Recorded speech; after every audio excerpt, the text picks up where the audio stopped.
Señor les bendiga, bienvenidos a todos los niños y sus familias que han acompañado hoy para este número especial por el mes de la Biblia. También hemos visto en todo este mes que hubo una clase de preadolescentes que nos animaron a traer la Biblia, ¿sí? A ver, ¿cuántos trajimos la Biblia? Levanten a ver.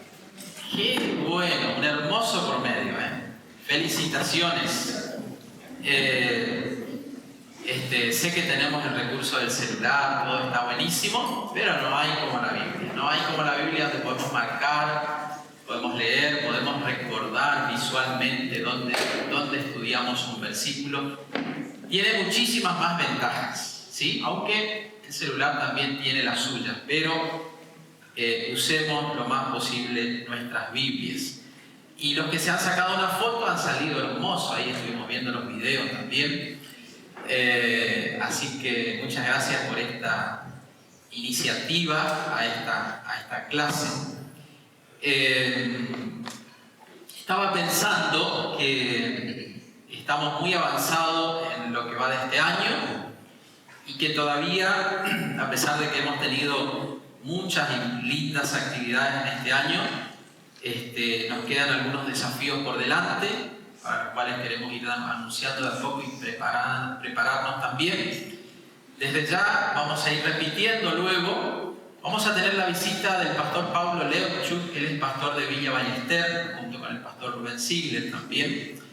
Son dos pastores de esta iglesia, pero el pastor Pablo Leuchuk, que es oriundo de acá de Misiones, va a estar compartiendo con nosotros el miércoles 23 de octubre aquí una charla, un taller en el marco de una capacitación del Instituto Teológico aquí que tenemos en Oberá, ¿sí? Así que toda la iglesia está invitada, vamos a invitar a otras iglesias el miércoles 23 a las 20:30 horas y el jueves va a estar en el instituto. También hagan planes para estar el 1, 2 y 3 o 1, 2 y 3 de noviembre, porque va a estar con nosotros el pastor Daniel González, muy conocido por sus talleres o capacitaciones de administración o mayordomía, como lo llamamos anteriormente, o más en la organización interna de la iglesia. Así que 3 días va a estar con nosotros el pastor Daniel González. Viernes 1 a las 20:30 horas, sábado 2 a las 20:30 horas y el domingo 3 por la mañana, aquí a las 9 de la mañana. Ese día vamos a pasar la cena del Señor para el segundo fin de semana de noviembre, ¿sí? Pero vengan igual, los que vienen solo el primer fin de semana, vengan igual el primero ese porque va a estar muy bueno y después cenamos el segundo fin de semana. ¿Sí? Así que bueno, adelantándonos un poquito para que podamos ir teniendo en cuenta algunas fechas importantes y compartir algunas visitas que vamos a tener también. Queremos compartir una foto, mientras pasan una foto ahí yo quiero compartir, lo hemos anunciado, no sé si todos estuvieron cuando lo hicimos, que el viernes 20 pasado íbamos a tener, junto con los pastores aquí de la provincia, de la subasociación, el presbiterio. Esto significa examinar a la obra misionera en el barrio, conocida más por nosotros como Sistenville o Villa Fal, como están tratando de decirnos que se llama ahora. Hemos tenido el presbiterio, ahí están algunos pastores, pueden ir pasando las fotos. Que nos han visitado, que han abordado las siguientes materias y temas que se le pregunta a una iglesia para ver si la iglesia está preparada para poder independizarse. Hay una foto grupal de la obra misionera con algunos pastores. Así que bueno, la buena noticia, como decía hoy Tatiana, es que la obra misionera aprobó de manera excelente el presbiterio. Los pastores han estado muy conformes y sorprendidos por el nivel de preparación, de capacitación teológica que nuestros hermanos en la obra han tenido y también acerca de la organización de cómo están trabajando. Así que el día 5 de octubre, que es un sábado, se va a realizar el acto de constitución, ¿sí? Estamos invitados, no sé si podemos caerle todos allá por cuestión de lugar, pero animo a todos los que quieran ir y puedan ir. Va a estar predicando el pastor Pablo Childs, sábado 5 por la noche, no recuerdo todavía el horario, pero entre 19 y 20 horas seguramente se hará este acto, y es como si nosotros estuviéramos viviendo la etapa como iglesia de ver a una hija, que es la iglesia, junto con sus hijos, que va tomando la independencia en su trabajo, en su organización, mucho más, por supuesto, de lo que ya lo vienen haciendo, ¿sí? Así que esto es una buena noticia que también seguramente trae nostalgia, porque esto les recuerda a ustedes la historia de cómo comenzó esa obra, de cómo colaboraron, apoyaron y trabajaron ustedes para que hoy esta obra pueda estar llegando a esta etapa tan importante de poder caminar solos como iglesia. Muy bien, vamos al mensaje de esta noche, no, porque eso me va a apagarla, ¿no? De esta mañana.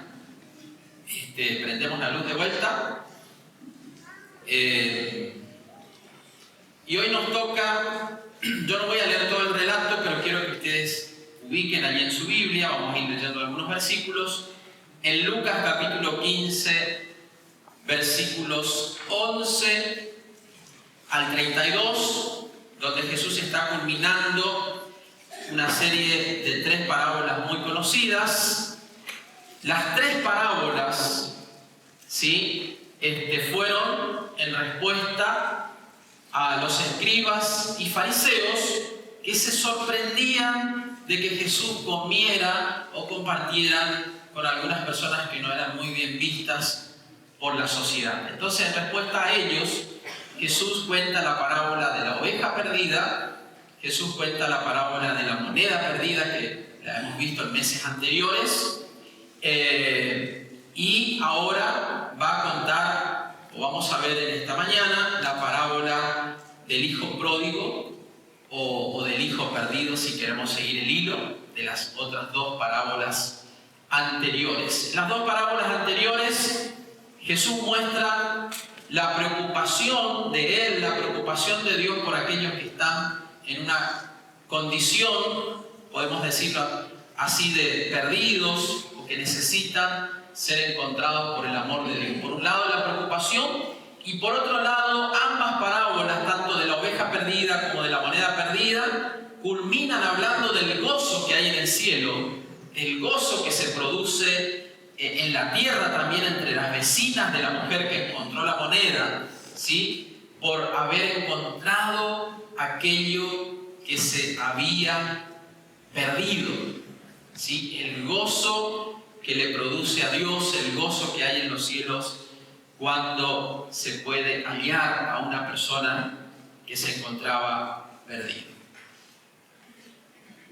A muchos de nosotros en la etapa de la juventud, yo creo que a mí me habrá pasado, y a muchos también, gracias a Dios por aquellos que nunca pensaron esto, en la etapa de la adolescencia o la juventud, cuando nuestros padres nos ponían límites o nos corregían, se nos pasó en algún momento por la cabeza de rebeldía quizás irnos de la casa, ¿no? Y esto es importante decirlo porque tenemos chicos, tenemos adolescentes aquí y tenemos jóvenes también que quizás en algún momento de su vida se verán tentados a armar una mochila con todo lo que creen conveniente, con una muda o 2 de ropa, y decir: yo me voy de mi casa.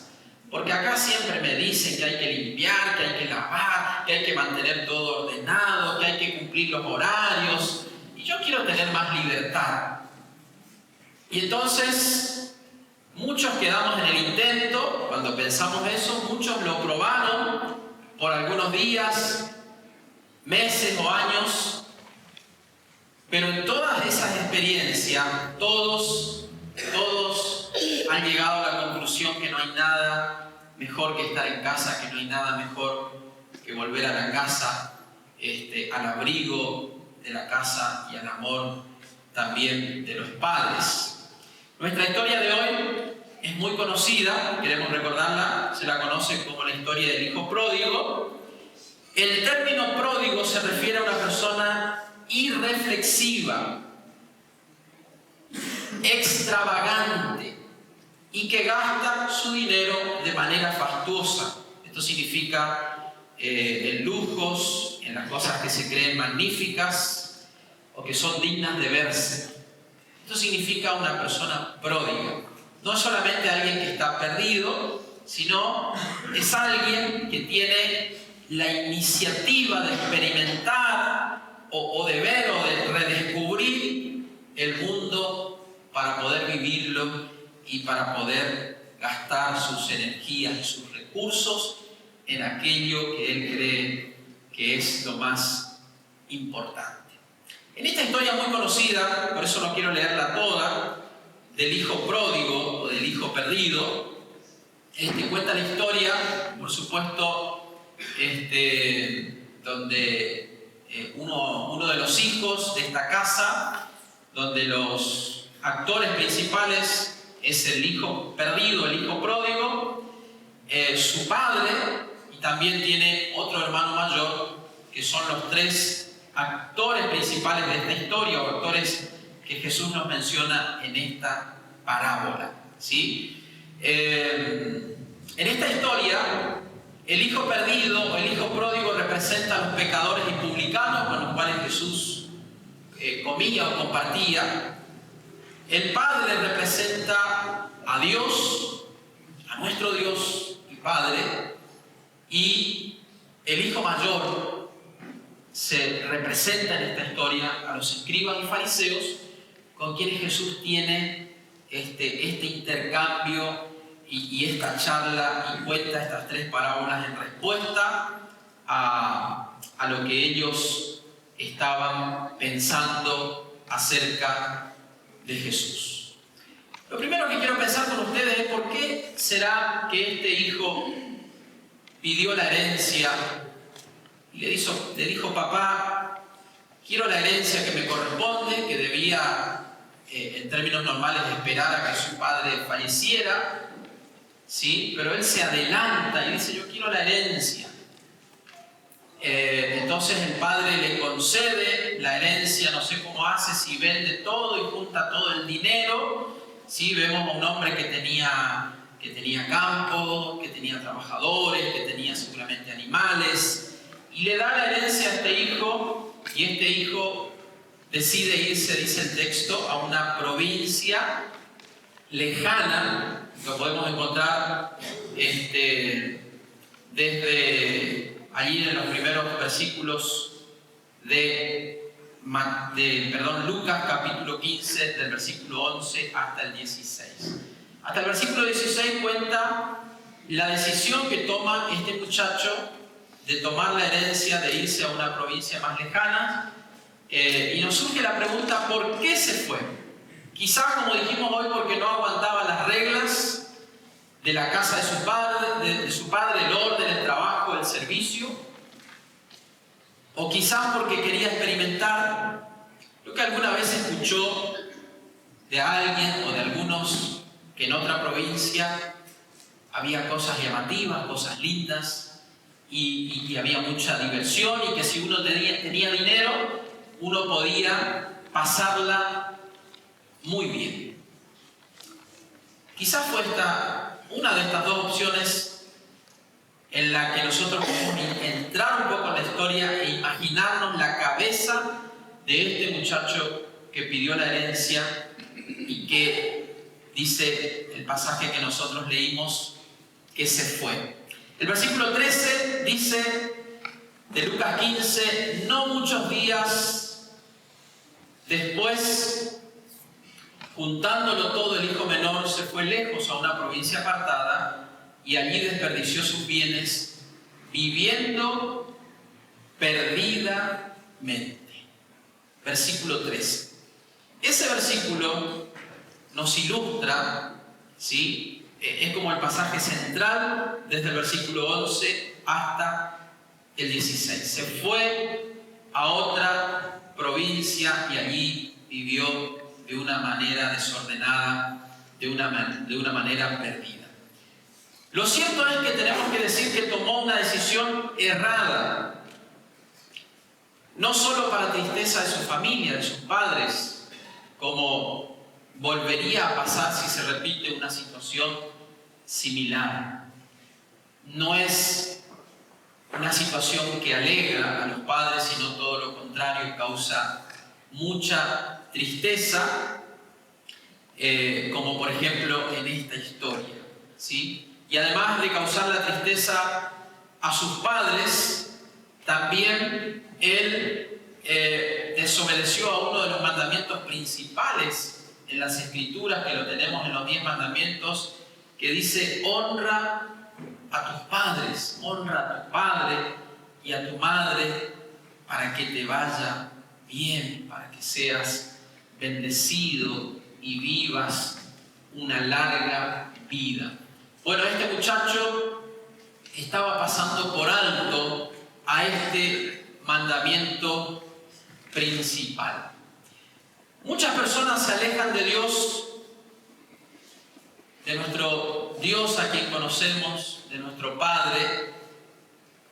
Algunos, como dijimos hoy, y esto trayendo ya el pasaje a la actualidad, queriendo experimentar los placeres de este mundo, estando en la casa de Dios, estando en comunión con el Padre, con Dios, y deciden irse para descubrir lo que hay en los placeres del mundo.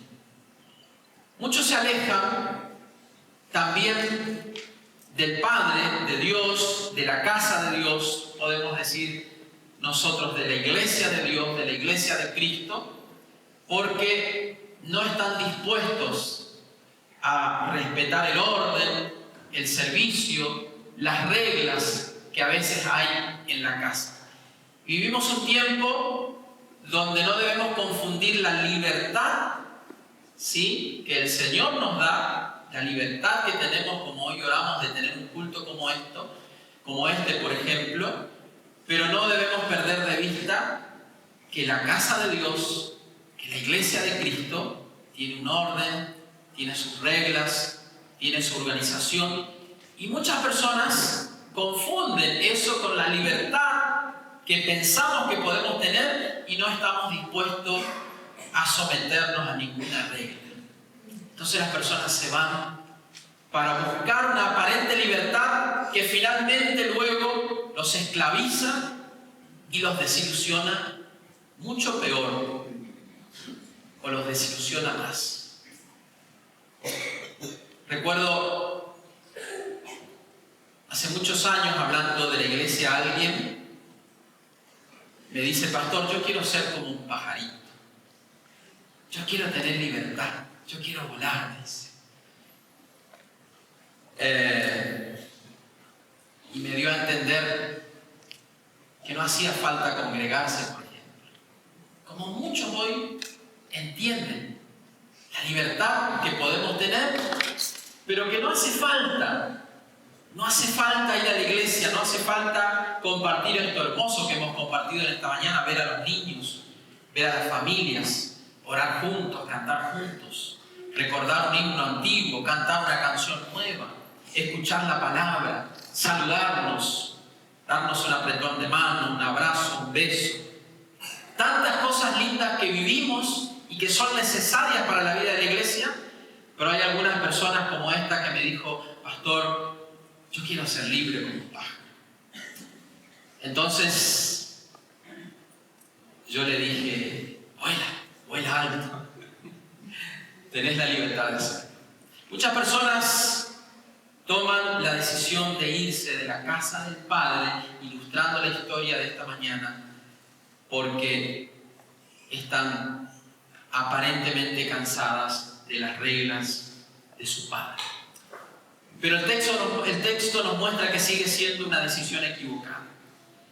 Lo bueno de esta historia es que en el versículo 17 dice que este muchacho, luego de que se fue, que gastó todo su dinero, que lo gastó re mal, en cuestiones realmente desagradables, dice que quedó sin dinero, que no tenía ni para comer, buscó trabajo y entonces le dieron para apacentar unos cerdos.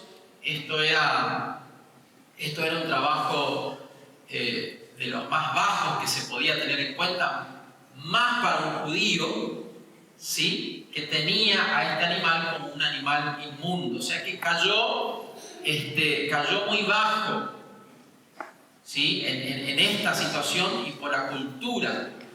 ¿Sí? Hoy en día, para aquellos que tienen esta labor, por supuesto, no se debe medir de la misma manera. Así que si alguno está criando chancho, lo bendecimos y que se acuerde de nosotros en diciembre. Amén. Pero en esta historia, este muchacho dice que veía cómo le daban de comer a los cerdos y anhelaba comer lo que los cerdos aún comían, pero no se lo daban. Y fue en ese momento, en el peor momento de su vida, donde en el versículo 17 tomó la decisión de recapacitar. Dice, y volviendo en sí dijo, ¿cuántos jornaleros en la casa de mi padre tienen abundancia de pan y yo aquí perezco de hambre? Versículo 17.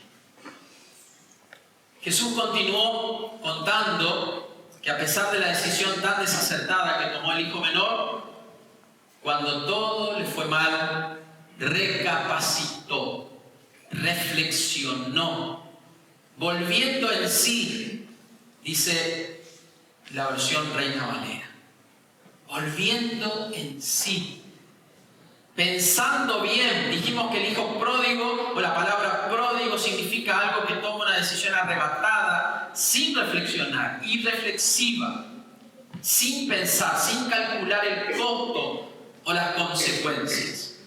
Pero ahora él, en la situación difícil, volvió en sí, recapacitó, reflexionó y se armó de valor para volver a la casa de su padre, aún con la intención de decirle a su padre, no me tomes como uno de tus hijos, sino me conformo, como que me trates al igual que uno de tus jornaleros, pero quiero estar de regreso en casa.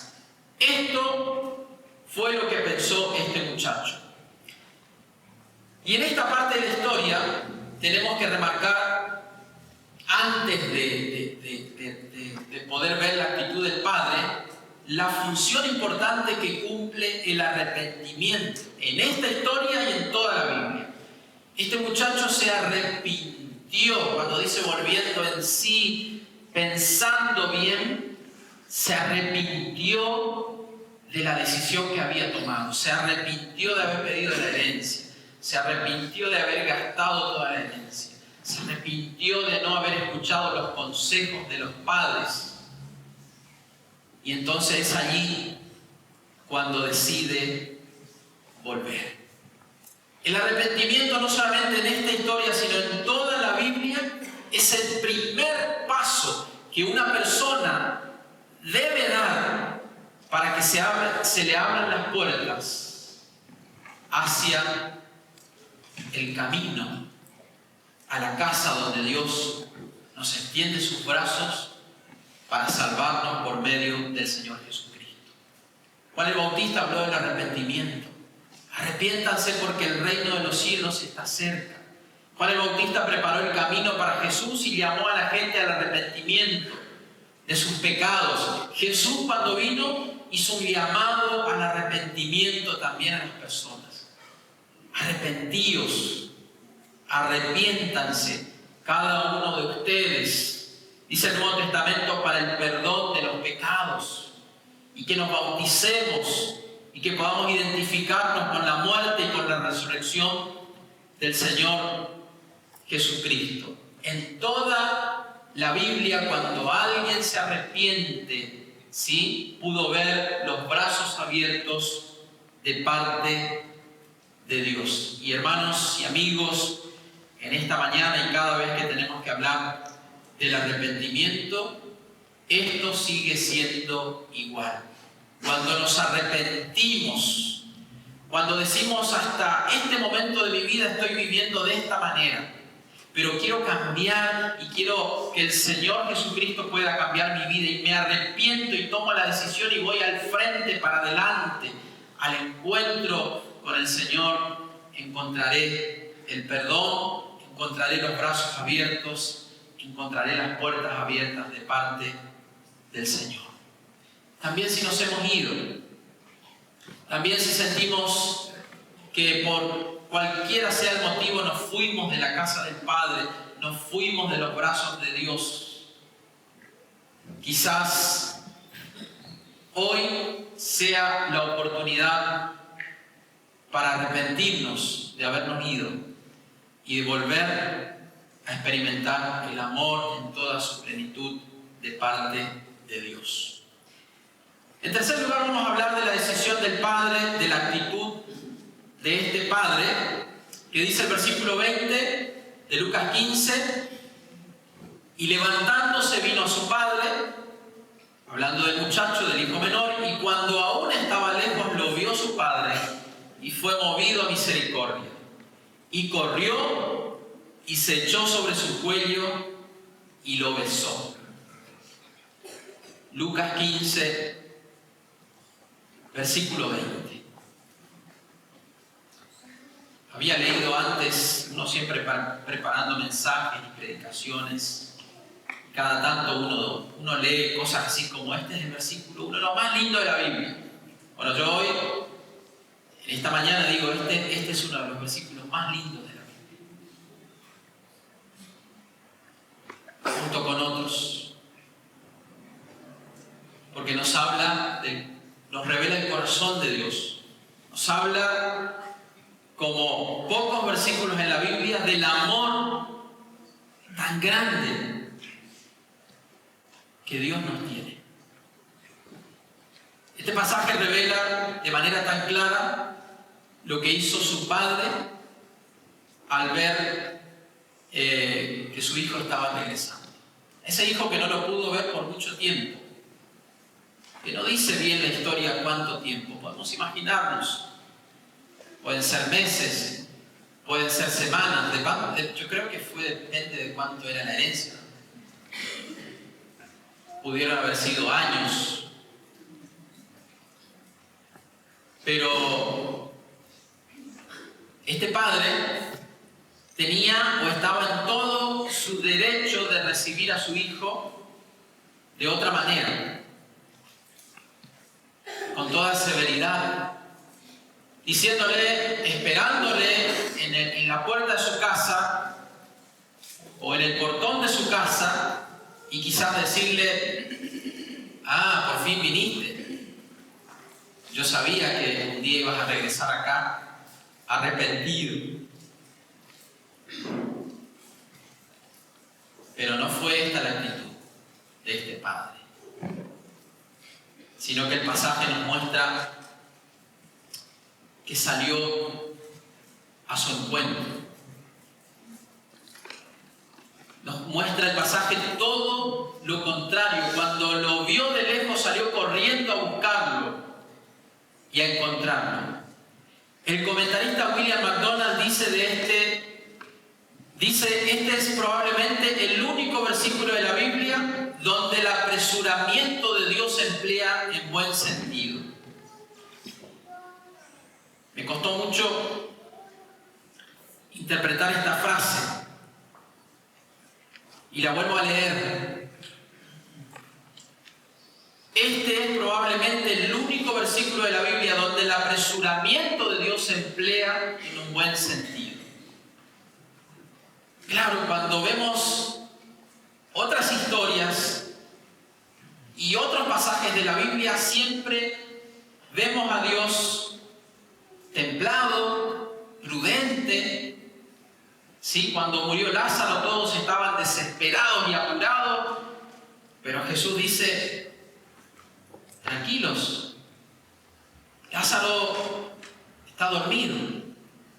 Ya vamos a ir a donde Él está. Y pocas veces vemos a Dios apurado. Pero aquí vemos al mismo Jesús que nos cuenta la actitud de su Padre, que nos cuenta la actitud de Dios, que corrió de manera apresurada al encuentro de aquel hijo que se había ido, de aquel hijo que estaba perdido. Y este mismo comentarista, William MacDonald, cita a un tal Stewart que ilustra esto, dice él, de manera adecuada, hablando de esta parte de la Biblia, de esta parte de la historia. De manera atrevida Jesús presenta a Dios, no esperando a que su avergonzado hijo se introdujese furtivamente en el hogar, ni manteniéndose en su dignidad cuando llegó, hablando del Padre, sino corriendo a recibirle en sus brazos, en todo su estado de vergüenza, en sus harapos y suciedad. Este mismo nombre de Padre oscurece a la vez el color del pecado y destaca la espléndida gloria del perdón. La espléndida gloria del perdón. La imagen de este Padre es definitivamente la imagen de Dios en toda la Biblia, en toda su palabra. Juan 3:16 nos dice que nos amó Dios de tal manera que nos envió a su Hijo Jesucristo para que seamos salvos por medio de Él. Las cartas de Juan, especialmente la primera, que nos habla del amor, que nos habla de que debemos amarnos, nos habla de que Dios mismo no solamente tiene amor, sino que Él mismo es el amor en persona. Y solamente desde esa perspectiva podemos comprender a un padre que estaba en todo su derecho de tratar de otra manera a un hijo que se fue y que malgastó toda la herencia, pero no decide mostrarle su perdón y decide mostrarle todo su amor.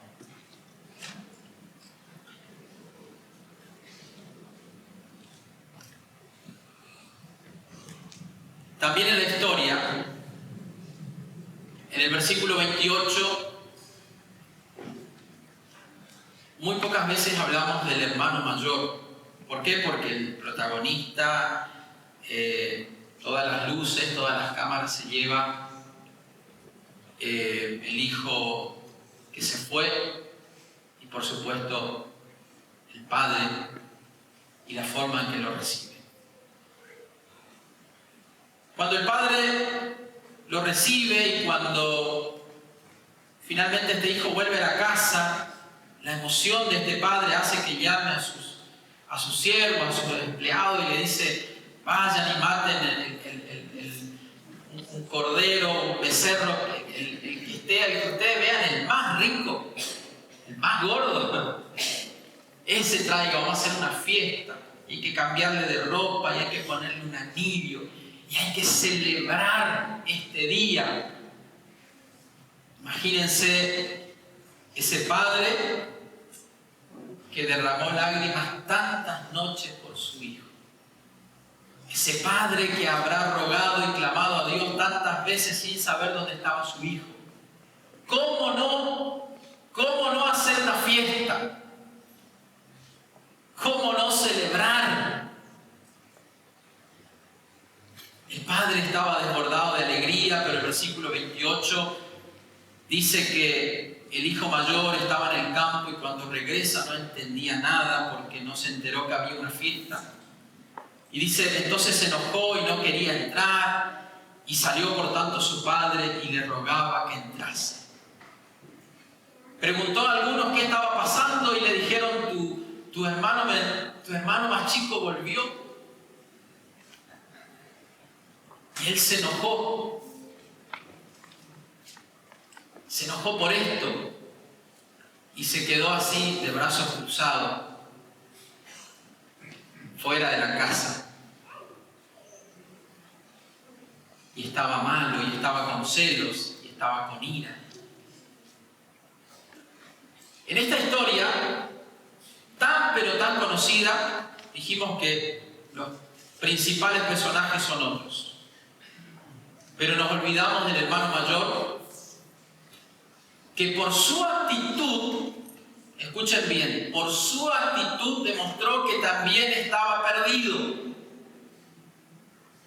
Como el hijo perdido, como el hijo pródigo, este también estaba bien perdido, solamente que estaba dentro de la casa.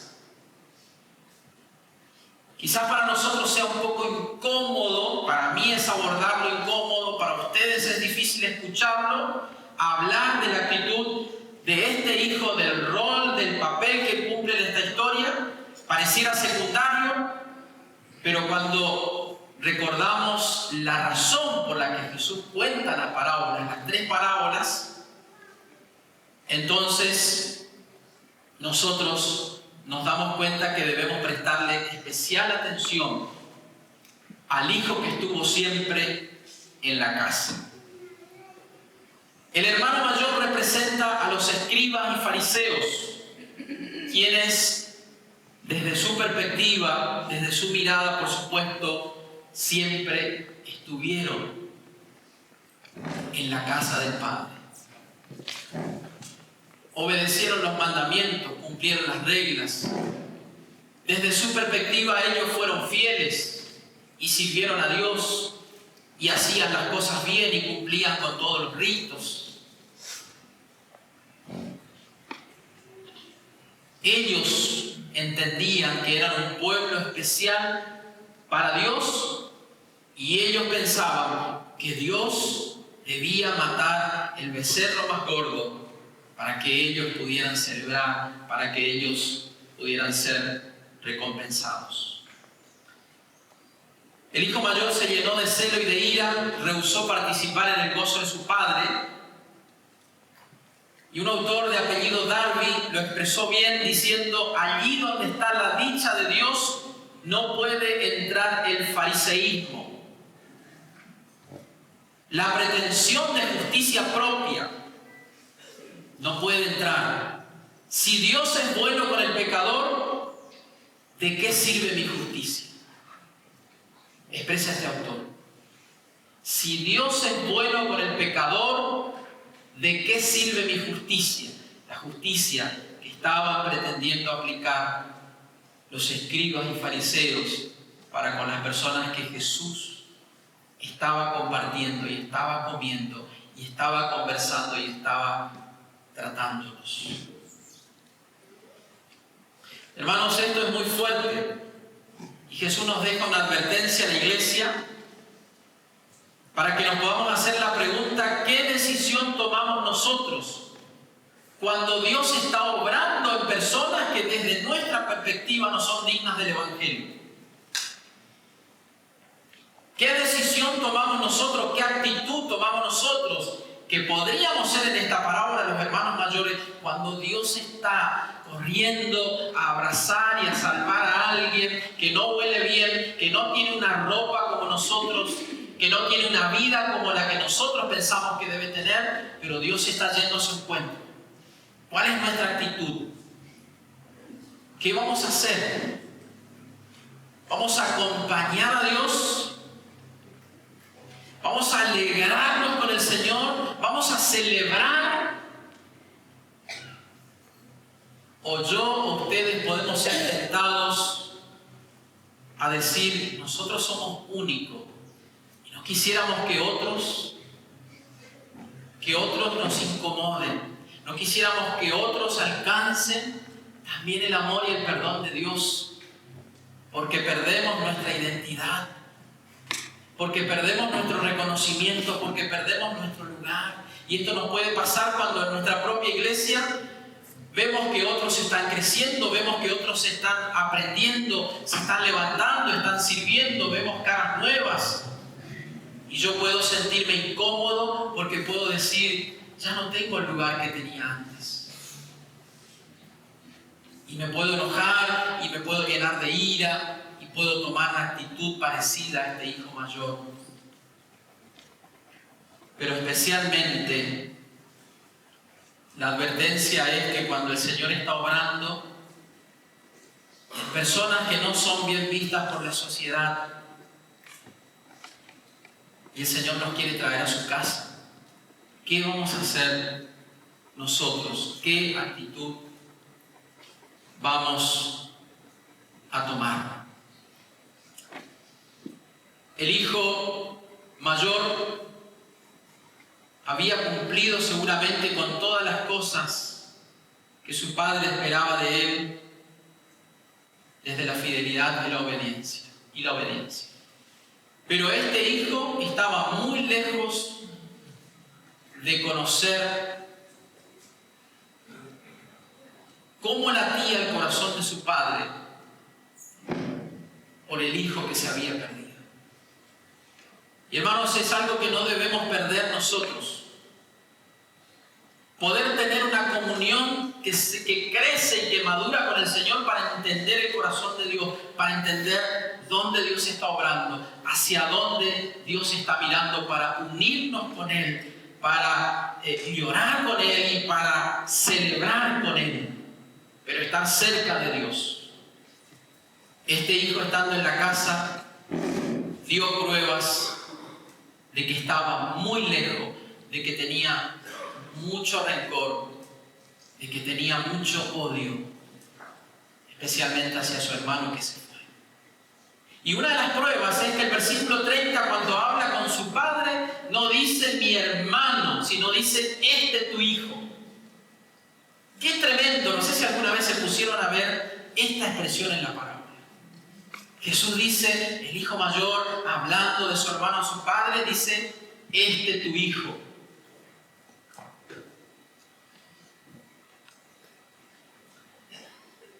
Nosotros aquí deberíamos ser, desde la misma perspectiva, todos hermanos. A menos que pensemos de alguien, Señor, tu hijo. Mirá cómo se corta. Señor, tu hijo, te lo podés llevar porque... Qué tremendo. Qué tremendo cuando una persona está realmente perdida, pero está en la casa. Está en la casa, está adentro. Ahora, lo bueno es que el amor de este padre sale a buscar a su hijo y le dice, pero entrá, tu hijo, tu hermano no estuvo tanto tiempo, vamos a celebrar juntos, vamos a comer el becerro juntos, vení. Y lo trató de la misma manera, con mucho amor, con mucha paciencia. Si alguno de nosotros, si yo en esta mañana me siento identificado con este hijo mayor, también debemos saber que el amor de Dios nos espera para que podamos arrepentirnos y podamos cambiar de rumbo, podamos cambiar de actitud.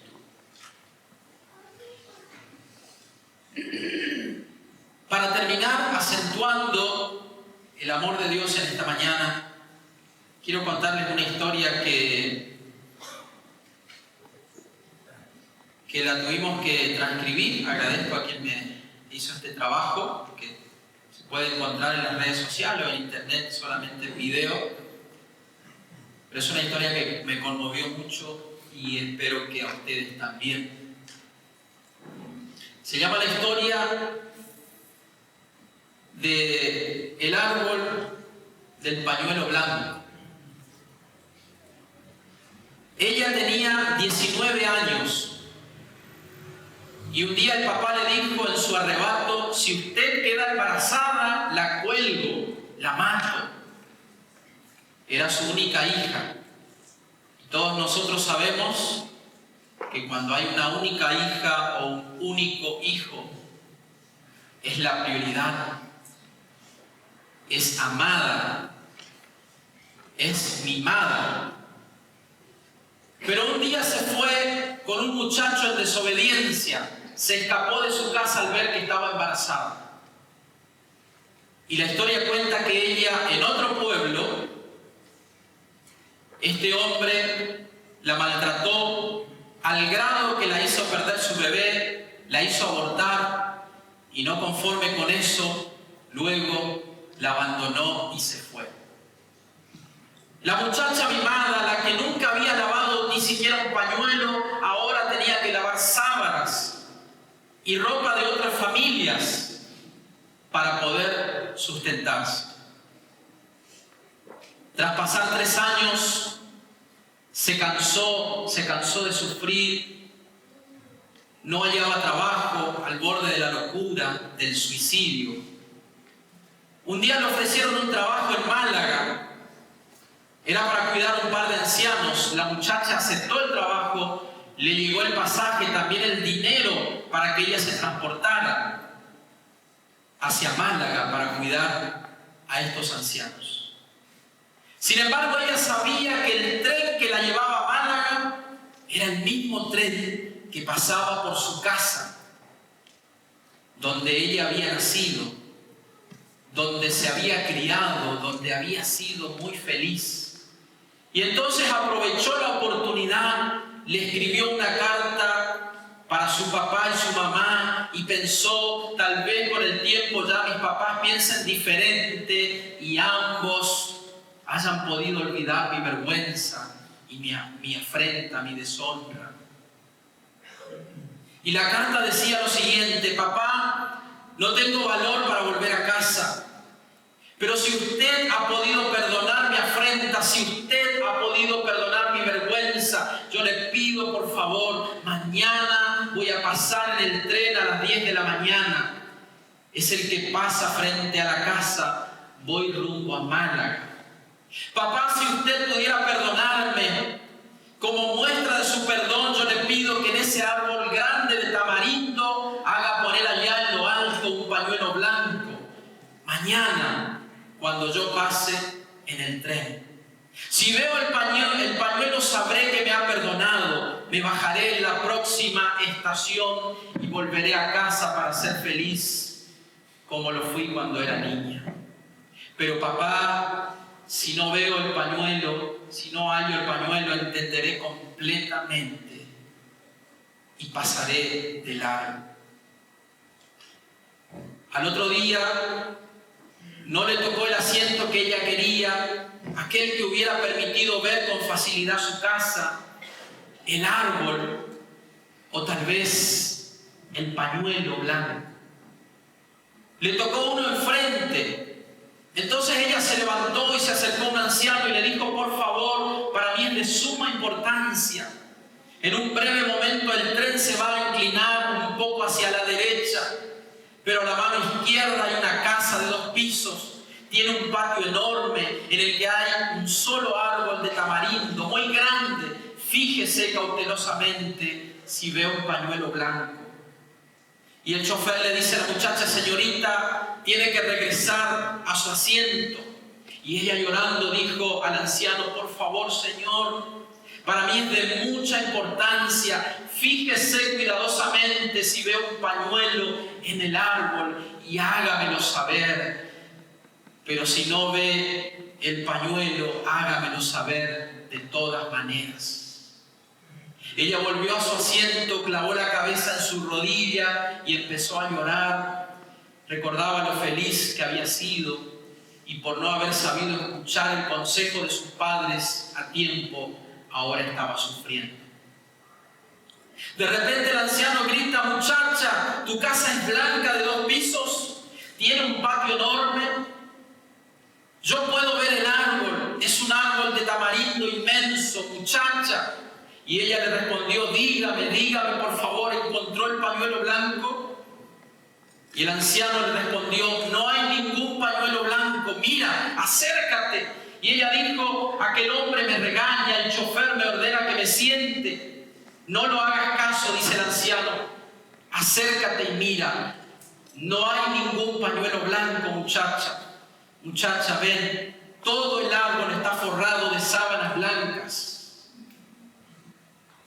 Muchacha, todo el frente de tu casa está forrado de sábanas blancas. Muchacha, Mira, asómate. Allá a lo lejos hay un par de ancianos que menean una sábana blanca. Ella no lo podía creer. Sus papás tuvieron miedo de que el pañuelo pasara desapercibido. Entonces fueron y consiguieron todas las sábanas blancas que pudieron. Cubrieron el árbol de tamarindo de sábanas blancas y también las calles. Ella no tenía idea de cuánto la amaban.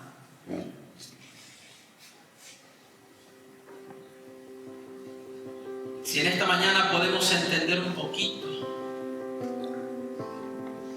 el amor de Dios, el Señor nos dice, Jeremías 33:1, 31:3, con amor eterno te he amado.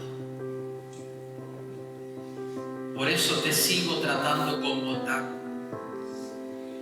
Isaías 49:15-18 dice, como una madre no olvida al hijo de sus entrañas, yo jamás te olvidaré.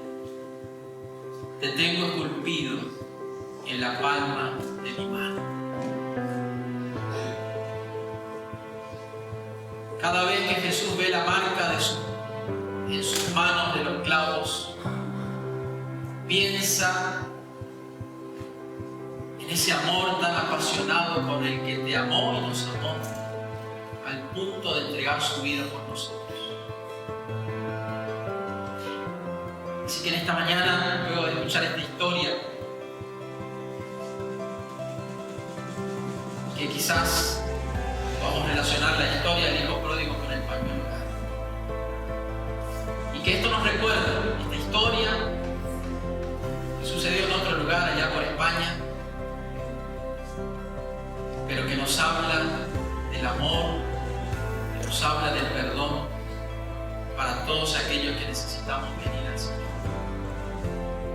La historia del pañuelo blanco, la historia del amor de Dios, la historia que nos recuerda cuánto Dios nos ama. Nos ponemos de pie para orar.